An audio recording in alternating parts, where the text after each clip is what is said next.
Greetings, Trinitarians. This podcast is possible partly because of Trinity College of the Bible and Theological Seminary in Evansville, Indiana.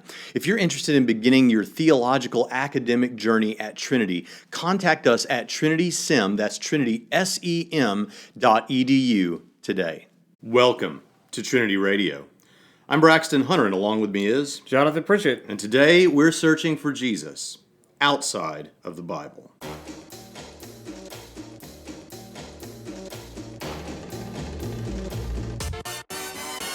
So it's not heresy. It's it's Harrison. Wow! They gave us nothing but tradition and no argument. All they did was get on this stage, yell real loud, and set a straw man on fire. Okay, now I was not impressed. I've never heard of this gentleman before, but. And there is no evidence at all, except in the imagination of Dr. Braxton and like-minded thinkers, that there is such a thing as an objective morality. All right, well, that was a very passionate speech by Professor Alvarez. However, let me point out a couple of things that I have not argued tonight that Professor Alvarez seems to think that I have argued. Everything that begins to exist must have a cause for its existence. On behalf of humanity, God became man to die for the sin of the world. Then, because of that sacrifice, you can rise from the dead just like he rose from the dead. All right, this is actually one of my favorite subjects.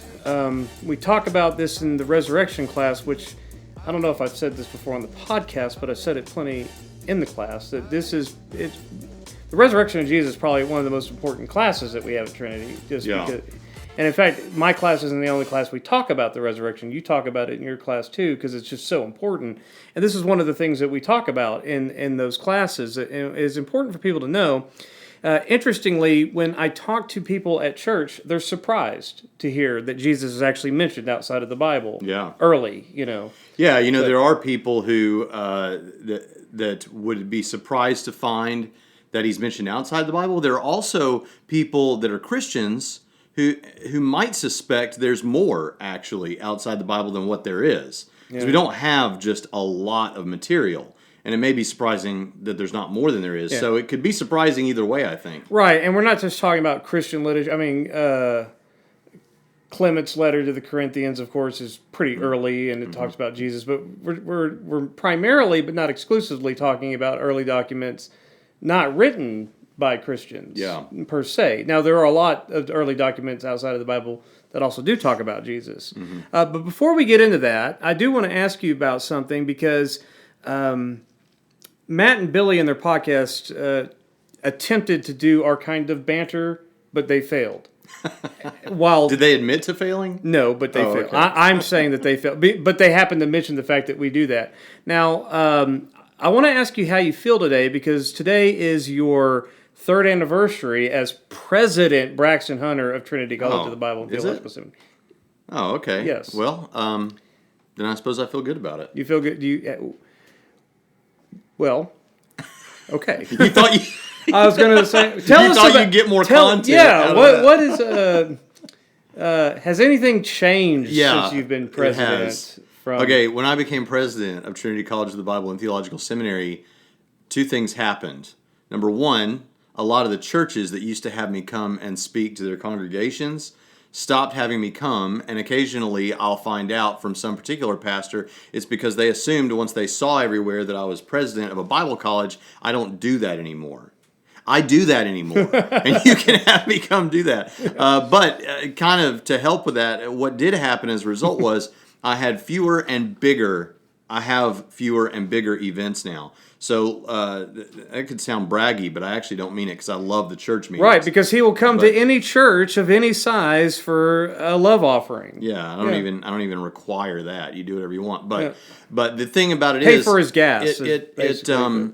I'm doing now more conferences, more apologetics conferences, and things of that nature. I've been on, as you know, I've been on like multiple international trips since becoming president.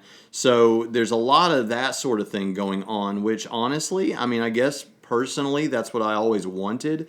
I just don't want to lose the evangelism side of it. You know? Right. And so just like you said, you mixed the resurrection into a lot of the courses you do, and so do I. I don't have a single book. I have 8 books. Every one of them talks about the resurrection and gives a case for the resurrection. Right. But in the same way, in my practice, I don't want to stop preaching. And so I mix that in with the apologetics too. But that's how it's changed. And so that's a good thing, I think, but it's bittersweet because I cut my teeth on preaching in, little churches out in the middle of nowhere, and I still like to preach in little churches out in the middle of nowhere. Right. They just don't invite you anymore. They just don't want me anymore. I don't know what's happening. Or they think I think they think I'm too big for their britches or something. But I'm the right size for your britches. Right. Yeah. That was never a thing for you. You go, either one of us will go anywhere at any time that our schedule's open. Yeah, you too. Yeah. In fact, you and I have a meeting coming up in January together, so that occasionally happens. Yeah. So we're in my office again because we started in the studio, and then all of a sudden the construction started right when we started recording. Yeah. So for the foreseeable future, and if this is your first time listening to Trinity Radio, this is not our typical set, although in some sense it may be better than our typical set. We got a lot of praise for this. But we will be here for probably indefinitely. It will come to an end. We will once again move back to the studios, but it could be next week. It could be a year from now. I don't know how long it's going to take them to finish the construction on that side of the building. So. Yes. All right. So now that you know what we care about and what life is like for us, it's time to find out what life was like in the first century for Christians. Mm-hmm. So let's say a couple of things about this before... First 3 centuries. Well, yeah. But we're going to start in the first century. Okay. So... we're going to start with the big one? We're going to start with Josephus? No. Okay. We're going to try to do this somewhat in chronological order of release. Okay, so now... let me just go ahead and tell you that before we jump into this material outside of the Bible that talks about Jesus or the early church in general, we need to point out that a lot of the time when people criticize or when people want this material, it's because they think there's something wrong with the material of the Bible itself. And as we tell our students, a lot of atheists and skeptics and people like that, they brush off the New Testament, or they say, well, we're not going to consider that because that's Christian propaganda material. But here's the thing. We tell all of our dissertation students here, and any credible school will, if you're going to do a dissertation, what do you want? Do you want the fourth earliest sources? Or if you have them, do you want to look at the primary sources? Right. And you want to look at the primary sources, and we have those. I'm not saying we have the original manuscripts. We don't have that. But we have the material of the primary sources. And the fact that it was written by Christians should not restrict a careful researcher from considering them. He should consider them. And so for that reason, the New Testament of the Bible is a great place to start if you're trying to do a history of Jesus. Yeah, I've always found this, see, it's not an argument that says because they are biased, therefore what they say is not credible. That's like saying anyone who ever wrote an autobiography is obviously not telling the truth about what they wrote. Right. That's absurd. Nobody says that. Right. Moreover, a lot of times when we think about, so if you believe Jesus rose from the dead and you write about it, right, it's obviously going to come out sounding bias. Hey, we saw this guy rise from the... And it is. And the first thing people are going to say is, one of the charges against the biblical text, especially the Gospels, is it was not written by an eyewitness, and Paul had a vision, so that takes out Paul and takes out all the Gospels, so you don't have a single eyewitness source. Is that true? Well, but here's the thing. No, it's not true. I am biased toward belief in Jonathan Pritchett's existence. Yeah. I'm biased toward that. Does that mean I'm a poor eyewitness as to whether Jonathan Pritchett actually exists? Of course not. No, but what they'll say is no, because... They'll say there's not an eyewitness. Right, because Paul, all he says is that he has a vision, according to skeptics. That he didn't see. Although, leave it to them to try and prove, because they can't, that Paul never actually did encounter Jesus during Jesus' earthly ministry. Yeah. I tend to think if Paul is hanging out, if Paul is in the Jewish leadership at the time, and he's around the temple a lot, and Jesus is often around Jerusalem and around the temple a lot, it's to my mind, impossible that Paul is not aware of Jesus during Jesus' earthly ministry, and we would suspect he would have been pretty young. So, the conversion of Paul comes 2 years, 1 to 3 years after the death of Jesus, right? But I mean, and he's already in Jewish leadership. Yeah. So he's old enough to have encountered Jesus. Okay, what else? Well, I'm trying to think of objections. Okay, but the point I was going to make first of all is, while you're thinking of that, is this: that when people want an example of, because this is the ideal, they want someone who can testify to the resurrection or testify to things about Jesus' life, but who is not biased toward Jesus' existence or the resurrection, which is something like, and I've said this before, it's like asking for eyewitnesses to a car crash that don't believe the car crash actually happened. If you are aware of Jesus, of course you're going to believe Jesus existed. If you're aware of the resurrection, of course you're going to believe the resurrection if you have evidence for it. So it's unfair to ask for non-Christian eyewitnesses to Jesus or whatever. A few things for that. Paul actually, and in the letters that people accept as Paul, generally, I mean, we accept all 13 as genuinely, but even in the letters that skeptical, he says of himself that he rose through the ranks pretty quickly. Mm-hmm. He was outdistancing all of his peers as far as being a Jew and a Pharisee and all of that. Mm-hmm. So I don't see anyone disputing that. So what I'm saying is it is plausible that in and around Jerusalem he was certainly aware of Jesus, and certainly aware of the church. I don't. Dr. Elliott says this a lot, and I absolutely agree with him. Okay, we have early sources, earlier than, say, the Jesus Seminar, that say Mark recorded Peter's words in the gospel. Mm-hmm. Okay. Why do we think that that's false? I don't think that it's false. I don't think it's false either. But I mean, why, we as in like modern people, why would they say, nah, that's probably not right? Because it sounds too good to be true. Yeah, it's just picking a...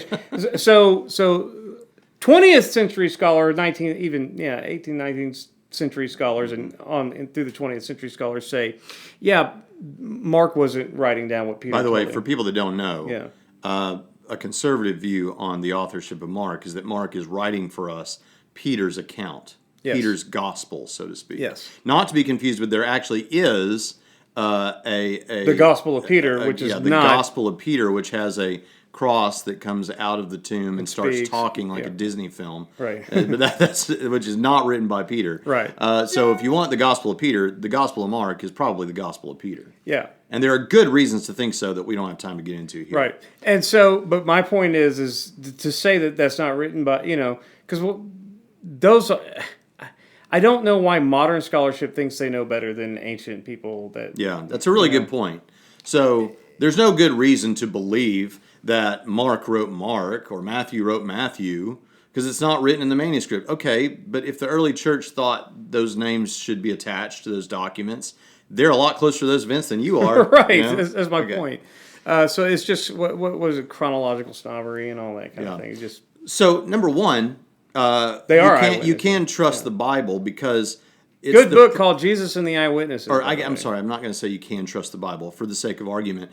You should go first to the New Testament because those are the primary sources on the life of Jesus and the expansion of the early church. But secondly, we actually have criteria for judging historical writings and finding out what actually happened, and you can apply those to the Bible. And in fact, when you apply them to the New Testament, you get some really good results out of it. And for that, you can go check out, we mention him all the time, but Mike Lycona's work, because he's done a lot of work on this recently. So the point is, in looking at Jesus outside of the Bible, I just want to make a case at the beginning that you don't have to do that. The New Testament is sufficient. And in fact, it's the best body of literature to go to for the life of Jesus and the expansion of the early church. It's certainly the most exhaustive. Yeah. Now, from there, do we have anything else? Turns out we do. And I don't care how we do this. I was going to kind of try to go roughly in the chronology of when these documents or statements were made, starting with the 50s AD. Sure. Believe it or not, The 50s AD. I mean, think about that. That's when the book of 1 Corinthians was written. Right. And yet we have already non-Christian, in fact, hostile to Christian statements that indicate that there was this Jesus and some interesting thing happens at his death. Okay, so the first thing we would look at is this guy named Thallus. Not Thanos, Thallus. This is the earliest possible reference to Jesus. It comes from the middle of the first century, as I said, probably 55 AD. He was a historian. Now, we don't actually have what Thallus wrote. What we have, this happens a lot in ancient literature, so this is not weird. You have other people talking about Thallus. Yeah, where Thallus Thallus's stuff, he wrote something, right. It's been destroyed, it was lost to us. And so we have somebody else that had access to it before it was lost to us who interacts with it. In this case, as a matter of fact, it's interesting because we don't have Thallus and we don't have the guy who quoted Thallus. We have another guy who was talking about the interaction between Thallus and the guy who later quoted him. Right. So there was Thallus, then there was Sextus Julius Africanus, and then we have who else? A Byzantine historian, Georgius Syncellus. So that from the 800s, that's where we have access to this, 800s AD. Yeah. But nobody doubts this. Right. Nobody doubts that Thallus. Well, I mean, really, some people doubt it, but okay. people doubt everything. That's true. When I say nobody, I mean it's nobody's an extreme serious. minority. I mean, you'll have the Richard Carrier types, and Yeah, I'd like to know what he thinks about Thallus. I'm sure he's thought about it, but I don't care what he thinks about anything. so here's what Georgius quotes Julius Africanus as saying from Thallus. In the third book of his histories, Thallus calls this darkness. Now we're talking about the darkness at Jesus' crucifixion. Right. This I'm not saying it for you. I know you know. I'm saying it for them. This darkness, Thallus calls this darkness an eclipse of the sun, which seems to me to be wrong, he says. Okay? Now, if you're interested in this stuff, the first thing you might think when you read this is, well, let's set this Thallus straight. But that's not the point. Yeah. Who cares? Because honestly, I'm kind of pausing momentarily every now and then in case you want to say something about this, but whether the sky went dark because of an eclipse or it just even more obviously supernaturally just went dark, I don't care. It went dark at an important time. It's the timing of which is interesting. So Thallus' objection is stupid, right? Yeah. but this was a Thallus who's already... Now, the reason this is taken to be true, and that Thallus probably did say this, is because if Julius Africanus is wanting to trick you into believing that we have an early source about Jesus, he's not going to have that early source be an enemy. Right. He's going to have that early source saying, hey, the sky went dark. It's all true, you know? So that's why even a lot of skeptical people actually think this is legitimate. But here's what what do you think that tells us? That Thallus is trying to defend against this source of this dark sky.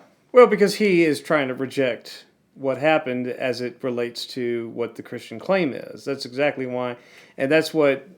there's a... one of the things that you look for is attestation from opponents, right? Mm-hmm. That gives it more legitimacy, not less. Mm-hmm. So... Yeah, well, enemy attestation is one of the criteria you would use on historical documents.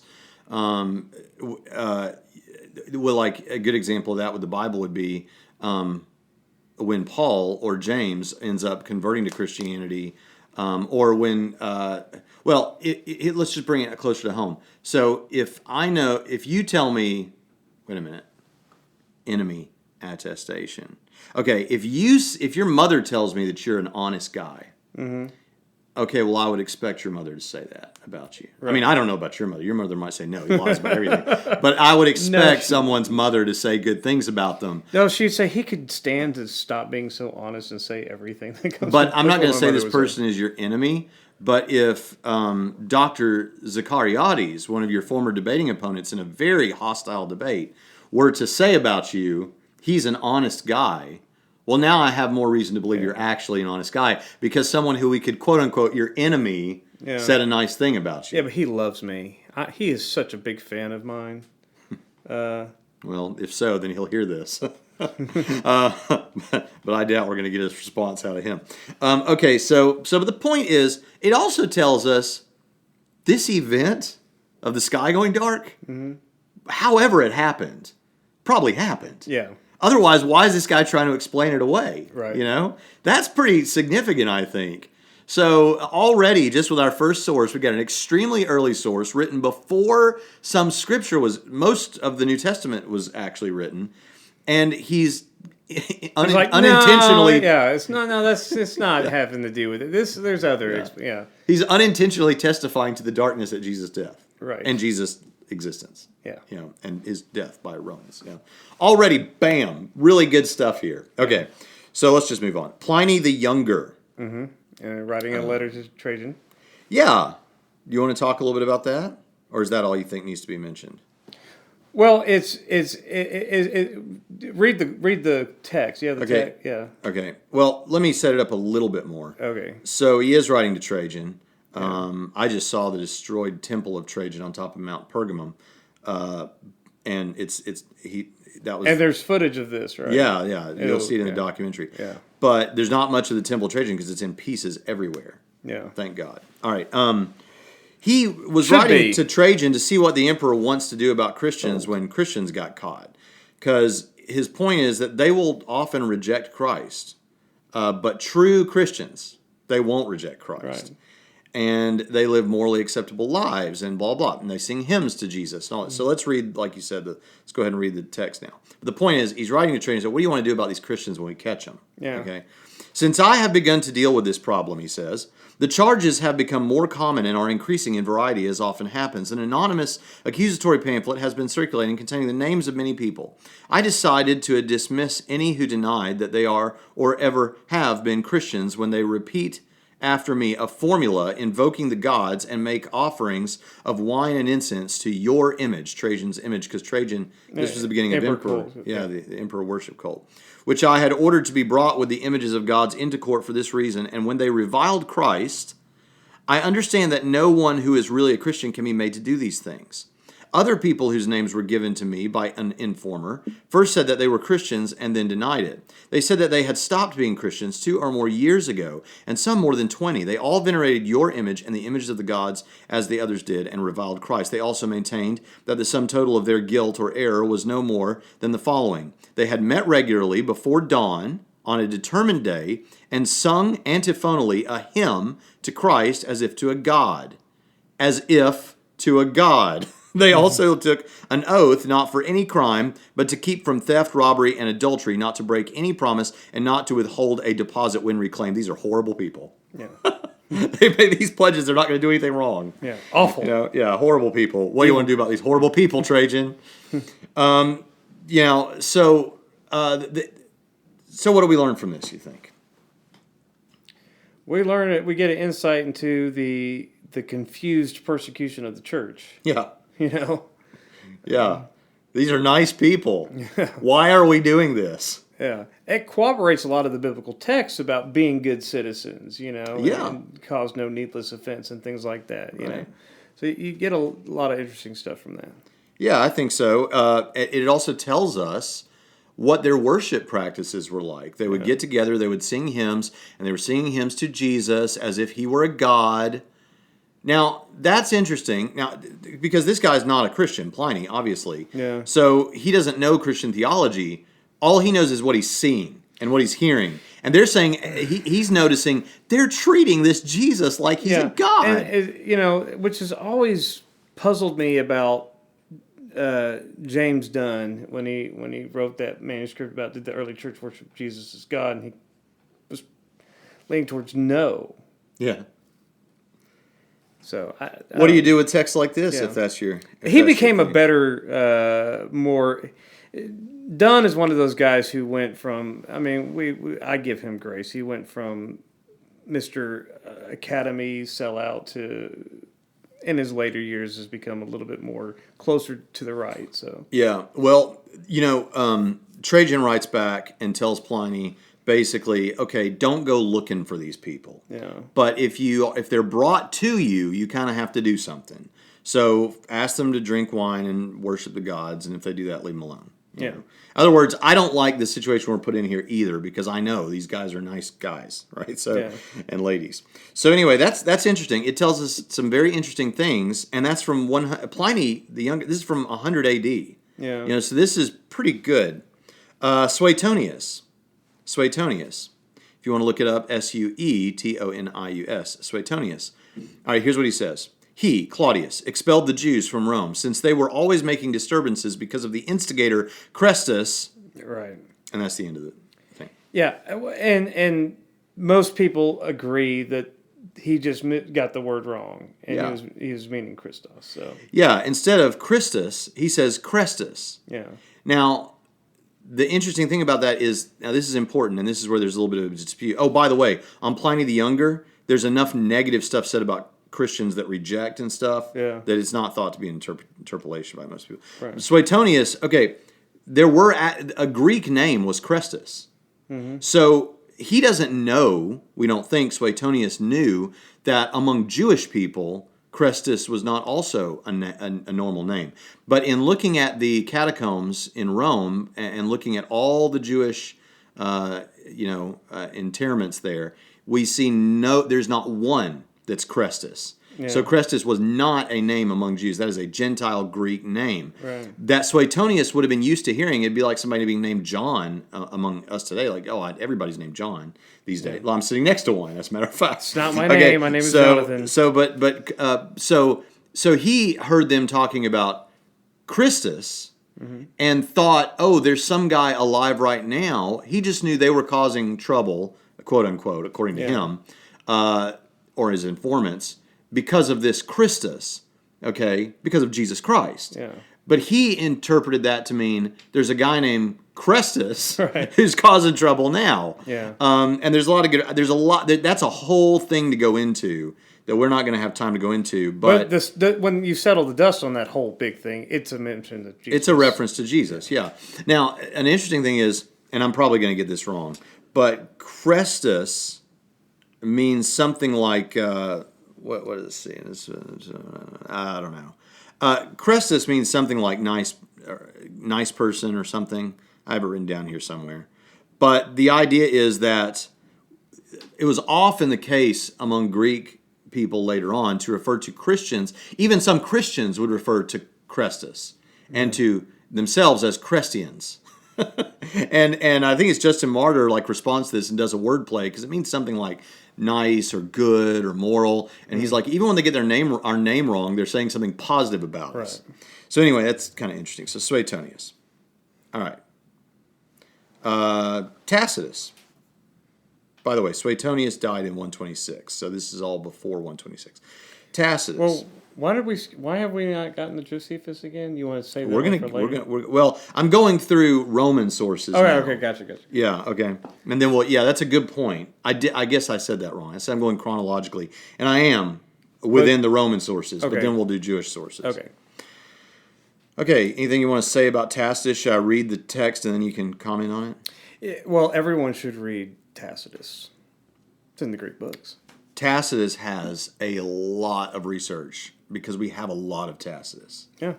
So here's the important point from Tacitus. And you may notice in reading through Tacitus and things like this, that a lot of the things that you know about church history, like the horrible things Nero did to Christians, you get this from Tacitus. So here it is. But neither human effort, nor the emperor's generosity, nor the placating of the gods ended the scandalous belief that the fire had been ordered because, as we know, Nero starts a fire and blames it on the Christians, right?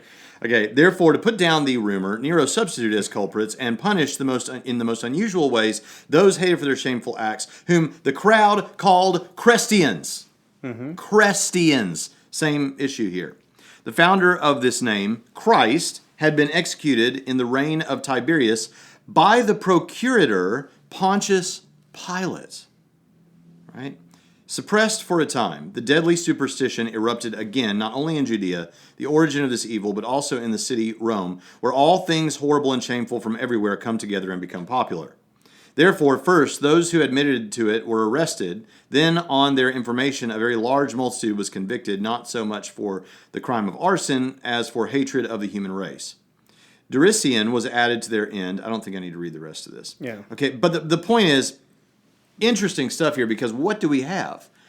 We have a mention of Jesus, obviously, because it talks about the founder of this name, Christ, when it's talking about who the Christians were.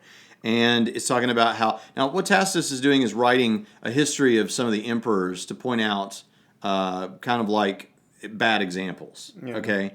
And so he points to this, where the Christians were blamed for this stuff that Nero did, and it's clear that Tacitus doesn't think so, doesn't think that they did do this. Yeah. But we also get that Jesus was crucified under Pontius Pilate. Executed under Pontius Pilate. He doesn't say crucifixion, but he says executed in the reign of Tiberius by the procurator Pontius Pilate. And that is powerful stuff, because, again, we're confirming. And notice the things that get confirmed in these. Yeah.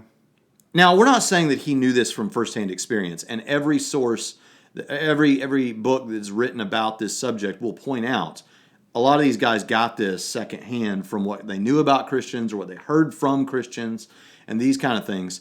It's not like he was there and saw the whole thing, the execution of Jesus. But what you do get is in the first century, toward the end of the first century, beginning of the second century, that's really early. You've got testimony that Jesus was executed during the reign of Tiberius by Pontius Pilate. Yeah, but I actually think that we can claim more than that. Okay.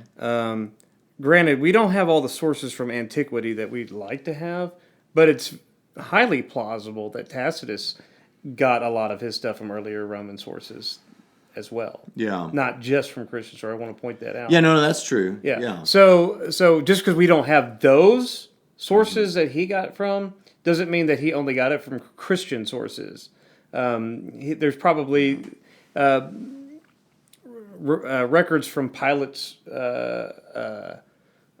time in Jerusalem, should they ever turn up, would be interesting to look at. Yeah. But that we don't have them doesn't mean no such sorts of Roman documents exist. They probably did exist. We just don't have them. Well, and you make a good point, because these books, like the book I would recommend, is considered the book on this subject, is called Jesus Outside the New Testament: An Introduction to the Ancient Evidence by Robert E. Van Voorst.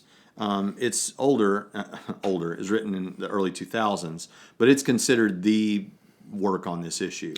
And they will point out, and a lot of other works will point out, that, no, we actually do know that what you're saying is true. A lot of the stuff was kept, especially stuff dealing with Nero, was kept in archives in Rome that some of these guys would have had access to. Now, some of the characters, like Suetonius, for example, he probably got his information from the police force, basically, that was out there. So if you were a young person in the 1990s, if you were ever curious why CD-ROM burning software was called Nero, that's why. I didn't know that it was called Nero. You don't know Nero's software? No, I never heard of that. Yeah. I know there used to be a software program that you had to have on your computer to write to CD-ROM. Yeah. And it was called Nero. Huh. Yeah. That sounds vaguely familiar. And in fact, that's what everyone thought about Nero, because they don't know history and they had public school education. Now, what's cool now that I have Logos Bible software is we actually have archaeological evidence that testifies to Pontius Pilate as well. And on Logos, you can pull up the actual inscription and see where it was. I think it was Caesarea Philippi. Yeah. And you can spin it around and look at it. It's pretty cool. So we now know. And that's just another embarrassment on the face of skeptical scholarship. Waiting on that check. There is no Pontius. There was never a Pontius Pilate and all these kind of things. I don't know how they say that when we have Tacitus anyway, but now we know for sure, because we can actually put our hands on archaeological evidence. Yeah, and see, here's the argument. This is why most even secular scholars, except for the lunatic fringe, Price and what was the guy we mentioned earlier? That other guy that I mentioned earlier, what was his name? Carrier. Richard Carrier. And these loons, right? Because what they're saying is that Jesus never existed, and then they have to say that all of these references are also references to a mythical person. Yeah.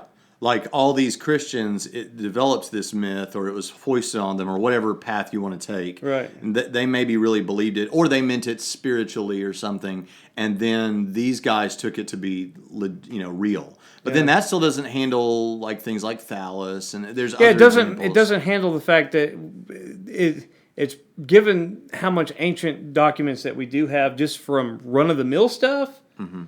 That they also kept records and ledgers and all this other stuff. And so they're not getting, back to what I said a minute ago, they're not just getting this from, well, these Jews started this weird thing with this guy, and if we read what they say, Tacitus isn't getting his information that Pilate executed Jesus from claims made by Christians. Yeah, I don't think. No, but there will be people that make that case. They'll say, well, Pilate would not have sent his dossier or written a letter to Rome about this event because it was such a controversial event, the death, the crucifixion of Jesus. We even see that in the Gospels. He's not comfortable. But what I'm saying but is... that's an assumption. Yeah, and not a good one. Yeah.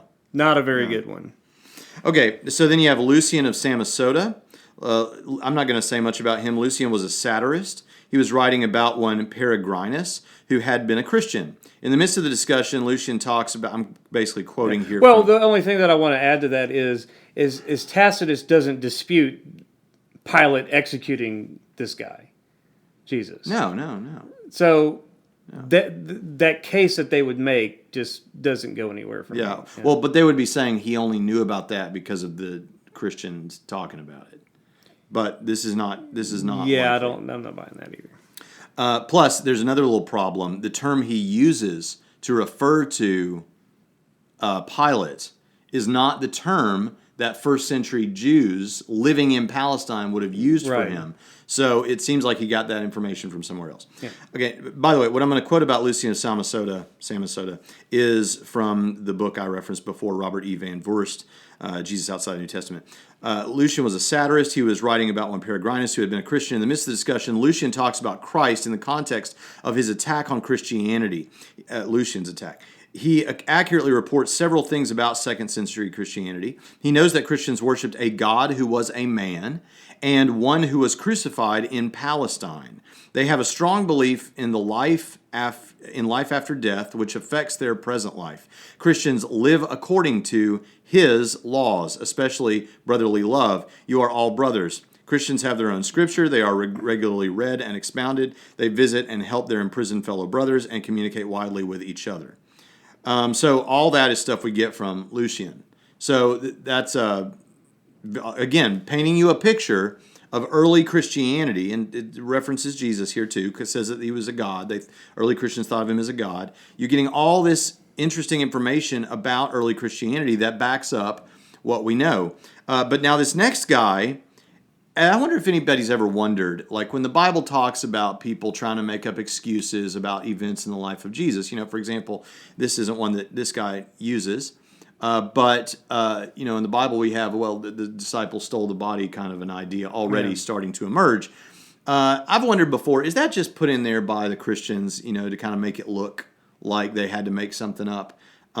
We actually have a second century source, Celsus, who is giving you answers that were floating around that were probably Jewish answers about the life of Jesus and the so-called miraculous things in order to explain those away. So exactly what you see going on in the Bible really was going on. Celsus, sometime in the second century, wrote an attack on Christianity, and we have it because it was quoted by Origen. He seems to give us a snapshot of Jewish and pagan polemics against Christianity. Jesus is portrayed as the son of an adulterous woman whose carpenter husband left her pregnant because of the adultery. Left her while she's pregnant because of her adultery. She was pregnant by one Panthera or Pantera, rock fans, so called probably because of the similarity of that name to the word Parthenos in the Bible, virgin. He claims that Jesus went to Egypt and learned magic and returned calling himself God. Now here's what I love about this, because this is so different from the naturalistic criticisms we get today. Right. Celsus is aware, and whoever his source is, pagan and Jewish, who are fighting against Christianity, are aware that we're having a real hard time with explaining away that Jesus did a bunch of miracles. Okay, Right. So what do we say? Okay, that's easy. He just went down to Egypt. Everyone knows down in Egypt they get all kinds of magic. Right. He went and learned all that magic, and he brought that magic back up and made it look like he's God. Right. You know? So they don't have to mention it later when we get into the Jewish sources. One of the sources that Celsus is probably borrowing from says that what Jesus actually did, like one theory is that he went to Egypt to learn magic because everybody knows they got magic. That's right. And then another one is that he learned how to use the divine name, Yahweh. Because everyone knows that if you learn how to manipulate the divine name, you can do all kinds of crazy stuff. You can do all kinds of magic. Yeah. And God let him do it for a time, but then finally he took that power away from him, just like Samson, and killed him on the cross. That's how you handle that. That's what really happened. Stupid, you know? So that's Celsus. Any comments on Celsus? I love it's hilarious because it's more than what the Christians give you in the Bible that they're trying to run around and explain. Right. I also like it for other reasons because I'm not a metaphysical naturalist. Mm-hmm. That I actually, it's not that I just believe that he believed that there was really magic in Egypt to be learned, but when you go back as far as Moses competing against the magicians in Pharaoh's court. Mm-hmm. If you're a Christian, it's a worldview dependent thing. Yeah. You get that too. There's a lot of crazy stuff. So just for me, that's what I find that just gets you some other stuff too.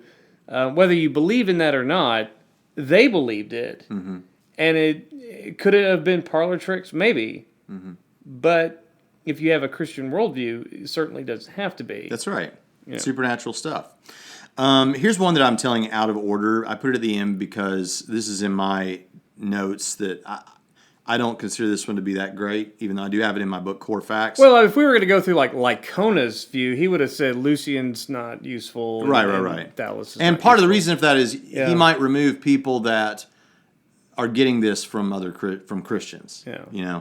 Mara Bar Serapion, this is a first century source. Now, this is a letter he wrote to his son. Yeah, he's a Stoic. And he says, what else can we say when the wise are forcibly dragged off by tyrants, their wisdom is captured by insults, and their minds are oppressed without defense? What advantage did the Athenians... Now, what he's going to do here is going to talk about how how groups end up killing their heroes, basically. What advantage did the Athenians gain by murdering Socrates, for which they were repaid with famine and pestilence? Or the people of Samos by the burning of Pythagoras, because their country was completely covered in the sand in just 1 hour? Or the Jews by killing their wise king, because their kingdom was taken away at that very time? God justly repaid the wisdom of these 3 men. Okay, we could go on, but the point is... and he says that the laws that Jesus laid down. This is another thing. You don't often hear early Christians talking about Jesus laying down laws, even though in one sense he did, and even in the text of the Bible we do have the royal law, the law of Christ or whatever. But early Christians, we don't see evidence they talked like that very much. So when you see that seems like good reason to believe. Okay, now let's move on from this to Jewish sources. Now, we could spend a lot of time talking about the Dead Sea Scrolls. That's interesting because that's pre-Christian. And there is something to say about prophecies in the Old Testament that are also contained in the Dead Sea Scrolls that fit Christ. However, in my opinion, though there has been much controversy over the idea in the past, there is probably nothing in them about Jesus. I mean, aside from prophecies that are biblical prophecies. But you'll get all kinds of Jesus was a magic mushroom, and they point to things in the Dead Sea Scrolls about a hallucinogenic thing, and you'll get other stuff about it seems like their view of the Messiah. There's all kinds of interesting stuff in there, but I'm not buying it personally. Okay, so let's move on to Josephus. Probably the one that most Christians in the church, if they're familiar with this at all, would be familiar with Josephus. Now, you got 2 mentions in Josephus, and one of them I think is universally agreed upon to be an interpolation. And we'll talk about that when you read it. First, I want to read the full version, and then we'll talk about the interpolation and whether the whole thing is one or just some of it being added and embellished, which is what I think. Okay. And I think, even John Dominic Crossan accepts these as not every bit of it as authentic, but accepts that aside from interpolation, it was present in Josephus. So Okay, so Josephus died in 100. You had this dated at 90 A.D. when he for the antiquities, Yeah. For when they were written. Josephus was a non-Christian Jewish historian, really close to the events, and there in Jerusalem and Galilee and all that during the Great War, the destruction of the temple and all that. So because this mention of Jesus is short and compared to Josephus' other passage on Jesus, remarkably uncomplicated. Where it just mentions the brother of James. Yes. Yeah, okay. So the that setting one, is... nobody questions that really. Well, there's part of it they question. Well, yeah. But, Ananias, the high priest, rash in temper and usually daring, acted during a gap in Roman gubernatorial authority. Here's the thing, quote, he assembled the Sanhedrin of the judges and brought before it the brother of Jesus, called Christ, whose name was James, and some others. When he had accused them as breakers of the law, he delivered them to be stoned. Okay, so I think what you're saying is, I think the reason that first of all, James, there's nothing in here that's you would take issue with if you're a secularist, unless you just don't like it talking about Jesus at all. right. And some have cast doubt on it because it mentions that he's the Christ, but it doesn't. It says he's called Christ. Right. And if you just don't like the idea of Jesus mentioned in connection with the idea of Christ, well, you're going to have to throw out all of these sources because almost all of them do that. And that's just, everybody knew the Jewish Christians thought this guy was the Christ. Right. He's not affirming that he's the Christ. He's stating plainly that he was called that. Yeah. And that's, that gets us into issues of some of the larger quote about Jesus. Well, let's do that one now. Okay. So that's called the Testimonium Flavium. Yeah. And it says, around this time lived Jesus, a wise man, if indeed it is right to call him a man. Right. For he was a worker of amazing deeds and was a teacher of the people who accept the truth with pleasure. He won over both many Jews and many Greeks. He was the Messiah. Pilate, when he... by the way, I am emphasizing the parts that I think are probably interpolations. Right. Pilate, when he heard him accused by the leading men among us, condemned him to the cross, but those who had first loved him did not cease doing so. For on the third day he appeared to them alive again, because the divine prophets had prophesied these and a myriad of other things about him. To this day, the tribe of Christians named after him has not disappeared. Now, you emphasized appeared alive to them as if that's one of the things you think is interpolated. I disagree. Okay. I agree with Lycona because he's not saying whether or not that was true, but it does confirm, it does explain why these people still loved him to this day, and it was the most famous claim about him. So, and I think Lycona's right. There's no reason that we need to get rid of the statement about the resurrection because, number one, it's not a biased statement, and number two, it explains It explains why they wouldn't have abandoned him to this day. It makes sense of the context. You're right. saying. Now, all the other things you emphasize, I agree. They were in. Let's walk through. Okay. So again, and by the way, we'll end on Josephus because all there is after Josephus is all the Christian extant writing, right, and the rabbinic writings. Which I think they're historical documents and matter too. Yeah, we'll do a follow-up episode. Yeah, but for the resurrection case, people in Jesus outside were typically looking for non-believing sources, right? That's but the rabbinic sources would be. Well, the Talmud too. But the thing is, we'll just have to deal with them some other time if we deal with them, or maybe this. Well, I know Austin Long is saying, "Why aren't you talking about Clement's letter? Why aren't you talking about Christian early church father literature?" Because this show has an apologetics flavor, and you're going to hear from all the skeptics. Yeah, of course they do. I'd prefer the Bible to what they say. You know. So anyway. Right. But I'm with you, Austin. Well, I am too. In fact, honestly, the book that I'm referencing here does deal with Christian sources outside. Okay, so anyway, let's walk through. So the against interpolation. Yeah. Here's the argument against the interpolation.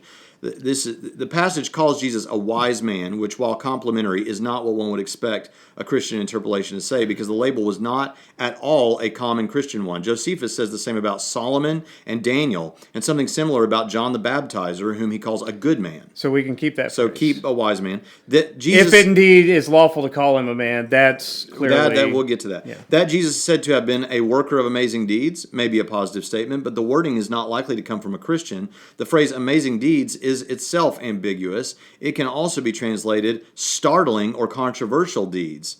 And the whole sentence can be read to mean simply that Jesus had a reputation as a wonder worker, which, as we've already seen with other sources, is people accept that. Yeah. He just went to Egypt to learn how to do the dark magic, right? Yeah, that's right. Or learn how to manipulate the divine name. Right. According to the passage, Jesus was also a teacher of people who accept the truth with pleasure. Yeah. Christian writers generally avoid a positive use of the word for pleasure because of its connotation with hedonism.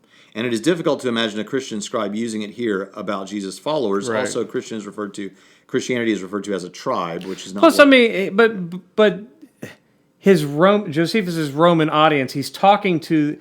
You don't have to get that out. I mean, you can leave that. That should be there because that's how you would normally talk to. That's right. That's the point. The Roman audience. This is against interpolation. Right. Yeah. No. He would have said it that way. Exactly. Yeah. Now, for interpolation. By the way, the word interpolation means it's added been to it. messed with. The wording of some sentences suggests that the whole passage may be a Christian forgery. The clause, if indeed it is right to call him a man, suggests that Jesus was more than human. This looks like a Christian scribe's correction of the Christological implications of calling Jesus only a wise man. The crux of the problem is the curt sentence, he was the Christ, leaving aside the issue of how intelligible this statement would have been to Josephus' audience. This sentence looks like a confession of Jesus as Messiah. Right. And Origen I agree says that I Jesus agree did not believe Jesus was the Christ. Origen tells us that Josephus didn't believe that. Yeah. So he wouldn't be. Okay. So I actually think that those parts are Interpolations, yeah. we agree. Yeah. So now John Meyer, who is an expert on this, he has constructed, and a lot of people have, what he thinks it should look like. Yeah. And Van Voorst agrees with Meyer, and the only person that I think is trustworthy who you've just told me would disagree with Meyer a little bit is Lycona, but I bet Lycona would largely agree with this. So he says it should be like this. Around this time lived Jesus, a wise man, for he was a worker of amazing deeds and was a teacher of people who gladly accept the truth. He won over both many Jews and many Greeks. Pilate, when he heard him accused by the leading men among us, condemned him to the cross. But those who had first loved him did not cease doing so. To this day, the tribe of Christians named after him has not disappeared. I agree with that, except I would put in the statement about the resurrection because... That he appeared to them. That he appeared to them. Because that, number one, gives explanation to the readers why they didn't abandon him. Yeah. Right? And two, that was the central claim that they were making. So when Paul says in 1 Corinthians 15... he uses that language of appearance, right? Mm-hmm. He appeared to many, in cases of 500 and so. That's the claim. Mm-hmm. That's not... Josephus is merely stating the claim as to why this phenomenon continues to the present day. It has nothing to do with him validating. And so I think Lycona is right to say that actually should still be in there. And I think I somewhere in the notes that I made, I gave Lycona's version of how we should read it. If you want to pull that up real quick. So here's Lycona's version. Yeah. So read Lycona's version. Well, the one that he reconstructs. Okay. Because he thinks that some of the other scholars truncate it too much. Mm-hmm. The ones that accept it as legitimate, except for the interpolations, he thinks that they trim it too much. And so here's this. Now there was about this time Jesus, a wise man, for he was a doer of wonderful works. He drew over to him both many of the Jews and many of the Greeks. And when Pilate, at the suggestion of the principal men among us, had condemned him to the cross, those that loved him at the first did not forsake him, reported he appeared to them alive again, and the tribe of Christians so named from him are not extinct at this day. Yeah. Okay. All right, so the only thing I want to say... So what do we get from Josephus? Well, we get a confirmation of the death of Jesus by Pontius Pilate. Yeah. We get that people worshipped him. He did amazing things. Basically, all the things necessary to bring that historical Jesus really close to the Jesus of faith. Right. Right? And then from there, so, all right, now, the only thing else I want to say about this, because what we didn't talk about here, aside from the Christian material, is the rabbinic material, and we're not going to talk about that, except for just to say 100% of it is negative toward Jesus. Yes. And there's not much, and some people think that some of it is in code. Like instead of saying Jesus, they say something else. Like sometimes he's referred to as Balaam, because Balaam was a deceiver in the Old Testament, a guy who was paid to basically curse the children of Israel, lead them astray, that kind of thing.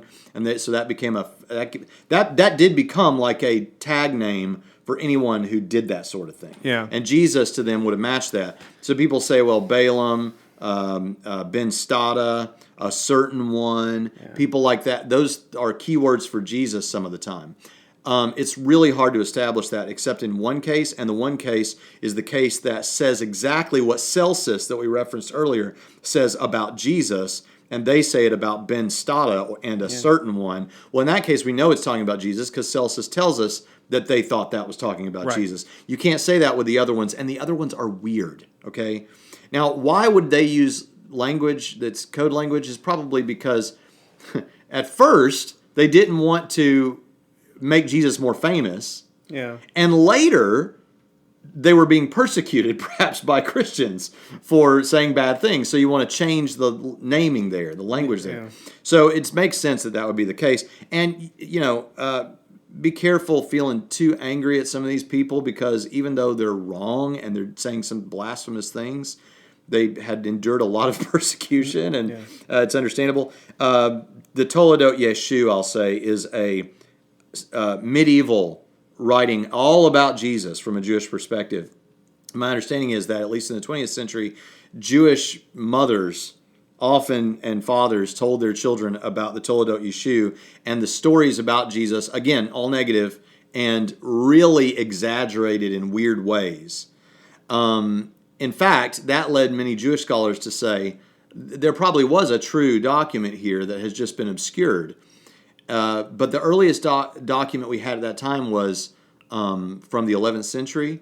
But this scholar a few decades ago had one from the 10th century, and it was the same as all the weird stuff. So it sounds like it just always said all the weird stuff. Right. Which means it probably is too fantastic to Well, be yeah. And so you have the rabbinic sources. You have artwork. And in addition to the Jewish literature, you also have artwork of mockery of Christians. Like Alexamenos worships his God is a picture of a guy bowing before what looks to be a person on the cross with a donkey head. Okay. And so this kind of mockery stuff, you find this kind of stuff in the first century as well. Yeah. So what are they talking about? They're making fun of Christians on behalf of this crucified person. Oh, and another thing interesting to say, this will be controversial. It's one of those things, when Paul talks about it's folly to the Gentiles or folly to the Greeks, that kind of imagery. Well, one thing that's interesting to say that'll be very controversial, I don't even know if I want to say it, but I'm a speaker of truth, so I'm going to say it, is it's very uncool and not very politically correct today to insinuate in any way that the Jews killed Jesus, right? But when you look at the rabbinic literature on this and stuff like that, they were bragging that they killed this blasphemer. Yeah. So, it's just a historical fact. Bragging that he was persecuting the church. Right. So, but that's Christian literature, So, but the thing is, well, I mean, the Talmud there's things in the Talmud about Jesus roasting in a barrel of poo that's steaming. I mean, the Jewish literature from early is not saying, "Oh, we didn't kill him. We didn't." No. He went down to Egypt to learn some magic. His mom was an adulterer, and we killed that blasphemer. Yeah, right. This is not to disparage Jewish people. No, it has nothing to do with that. Right. It's talking about a particular few Jewish people at a moment in history. Right. If that bothers you, That's true of every kind of person. Right. That there was a point in their history where a few of them did awful things. In fact, we're obviously far grander than that. Yeah. So, all right. That wraps up Jesus outside the Bible as far as I'm going to take it. But as you can see, what we can draw together from this is that most of the features that are important to the gospel message, are confirmed to have been believed by Christians in the 1st and 2nd century. Right. And the major players in it are confirmed by even Roman sources to have existed. And that the Jesus never existed people are still quacks. Yeah, that's ridiculous. I don't know if people know that. We should just say that. Do you know that, here's a stat. I don't know if you know this stat. I just learned it recently. Right now, 100% of teaching historians on the planet at accredited schools, 100% of teaching historians believe that Jesus existed and died by Roman crucifixion. So if you run into someone, think Richard Carrier is not working right now. No, he's not a teaching historian, and unless that happened recently, and I don't know. He and Bob Price are Jesus mythicists, Jesus deniers. Okay, but even Bart Ehrman argues against them and has debated Robert Price on that issue because that's crazy. So, Matt Dillahunty says he's waiting for, he thinks it might be true. He doesn't personally believe it, but he's waiting for it to be, he thinks it's not ready for prime time. But that implies that it will be ready for prime time. It will never be ready for prime time. It's ridiculous. Okay. Check out the Bible Brodown. Check out Soteriology 101. Check out The Narrow Path. Become a student at Trinity College of the Bible and Theological Seminary and get a whole lot more information on this subject in Dr. Pritchett's course on this issue. And if you'd like to contribute to what we're doing here, we would certainly appreciate that. Does it still click up here in my office? Click up here somewhere, and it will. You'll be able to give. If you're listening by audio, you can contribute at patreon.com/Trinity Radio. And hey, if you're not in our forum at the Trinity Radio, it's a Facebook group, Trinity Radio Primetime Discussion. We have a great time in there, and occasionally we do a live, not a live broadcast, but a premiere where everybody watches the new show together all over the world. To join our Facebook group, all we do is we ask, are you willing to subscribe to our YouTube channel? We don't make you do it and prove that you did it. We're just, if you say yes, you'll get in. Yeah, just by saying, you don't even have to do it.